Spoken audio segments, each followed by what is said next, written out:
Parlons économie sans stress avec Roland Boa. La dernière fois, nous avons parlé de l'inflation. Pour rappel, l'inflation, c'est la hausse générale et durable des prix, pas le prix d'un seul produit, pas une hausse passagère, mais beaucoup de produits sur une longue période. Aujourd'hui, nous allons parler de l'un des principaux leviers utilisés pour maîtriser l'inflation. Le taux directeur. Tout d'abord, des notions clés. En économie, un taux, c'est simplement le prix de l'argent dans le temps. Il indique combien coûte l'argent quand on l'emprunte, ou combien il rapporte quand on l'épargne. L'inflation, c'est la hausse générale et durable des prix. Quand il y a inflation, l'argent perd de sa valeur. Avec la même somme, on achète moins qu'avant.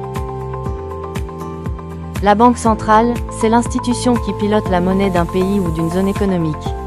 Elle ne prête pas directement au public et ne finance pas les dépenses quotidiennes de l'État. Son rôle principal est de garantir la stabilité de la monnaie et du système financier. La politique monétaire, c'est l'ensemble des décisions prises par la Banque centrale pour contrôler la quantité et le coût de l'argent dans l'économie. Son objectif est d'éviter que l'économie ne surchauffe ou ne s'asphyxie. Pour cela, la Banque centrale utilise plusieurs instruments, dont le plus connu est le taux directeur. Le taux directeur, c'est le taux d'intérêt fixé par la Banque centrale. C'est le taux auquel les banques commerciales empruntent de l'argent auprès de la Banque centrale. Autrement dit, c'est le prix de l'argent à la source. Tous les autres taux dans l'économie en découlent. Il sert à piloter l'économie. Pourquoi le taux directeur est important ? Parce qu'il influence directement le coût du crédit. Quand le taux directeur augmente, l'argent devient plus cher, les crédits coûtent plus. On emprunte moins, on consomme moins, l'économie ralentit. Quand le taux directeur baisse, l'argent devient moins cher, les crédits sont plus accessibles.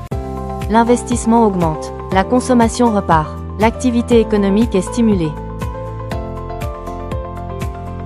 C'est l'outil central de la politique monétaire.